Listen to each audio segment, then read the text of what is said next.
I have my handy dandy recipe notebook, so you already know what time it is. Normally, I would say, let's get cooking, or I would say, let's get baking. But today, we're going to be making ice cream. Welcome to my channel. This is Minnie Moving Mountains. My name is Minnie, and this is my series where normally every single day I cook, and once a week I bake, but now I have an ice cream maker, so I'm an ice cream making machine. There is no fancy lighting. I just use a craft light. There is no fancy editing. I do this in one cut, and there's no fancy makeup. Just me showing you the things that I'm passionate about, which is cooking and baking and ice cream making, my weight loss journey, and crafting. So on today's episode, we're making frozen lemonade, which is one of my favorite things from Chick-fil-A, as well as their milkshakes. But now I have an ice cream maker thanks to my sister-in-law and brother-in-law. So Michael and Paige, if you were watching this, thank you. It gets heavily used. I am going to turn around the camera because I assure you, there is nothing fancy going on here.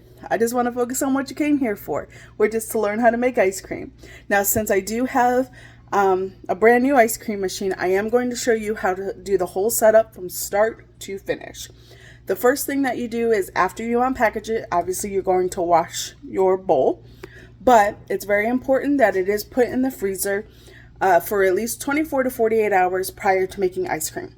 Also, do not do the mistake that I did last week, which means putting the ingredients in before you start your ice cream maker because it turns rock solid and then the blade doesn't move and it was a mess and my husband was not happy. So make sure it is running on a low speed. So let's move mountains together and let's make some ice cream. So here is my beautiful mixer. I have a KitchenAid Artisan. This is the smallest size that they have so it can fit in my apartment. So for your ice cream maker, it comes with a bowl, a paddle, and a press. And it's labeled side A and side B. So you're going to make sure this is side A. You're going to put, if you have an Artisan, if you have a different one, you would have to use the B side, but I have an Artisan. And you're going to connect this to this. Make sure it's on the right side, side A. And then it just slides on this little knob right here. And it just slides on perfectly straight. I am doing this one-handed, so bear with me. There you go, and it's going to sit just like that. Then you're going to connect your ice cream bowl that comes with the mechanism. Remember, I have an Artisan, so the blade's going to go in here. I do not have the ones that have the attached handles, but if you have the attached handles, the peg would go into these holes. There's a little groove at the bottom of the bowl. You're going to connect that little nubby to that little hole. Then you have these little grooves, and then you're just going to make sure they line up. And so this will be pressed, and then we're going to turn it on. And remember, like I said in my intro, do not do the mistake that I did last time. Last time, it's kind of hard to add your ingredients when it's spinning and it makes a mess. But, so I was thinking if I just start it and add the ingredients, I can add the blade. It got frozen solid and it was such a mess and a disaster. So you do have to have it spin prior to adding your ingredients and just adding your ingredients slowly. To your mixer, you're going to add 2 cups of heavy cream, 1 cup of whole milk. I have not made any of my ice creams with milk alternatives. Normally I drink oat milk or almond milk, but to make sure it's creamy, not icy, I have been using whole milk. If you were making just vanilla ice cream, you would just use the heavy cream, milk, vanilla, and salt.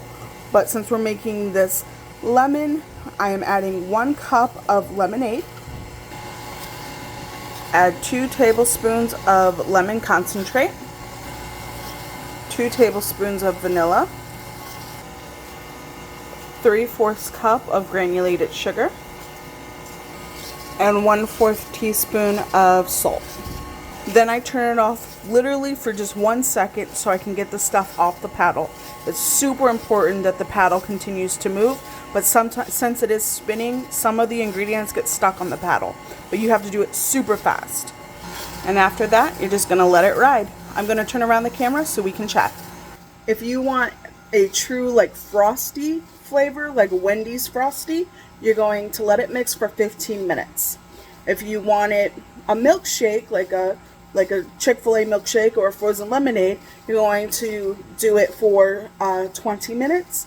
And if you want it to be truly like a soft serve ice cream, then you're going to do it for 30 minutes. And then after that, the remainder of it, you just put in your freezer and enjoy. Thank you guys so much for joining me on today's episode. It's truly an honor and privilege to be able to cook, bake, work out with you, craft, and now make ice cream. For my long-form content, you can find it on my YouTube channel and Facebook at Minnie Salvant. For all of my recipes, you can find it on my website, which is www.minniemeals.com. Short-form content can be found on my TikTok, Lemonade, and Instagram. Let's move mountains together, and what ice cream flavor should I make next? I'll see you guys next time. Bye!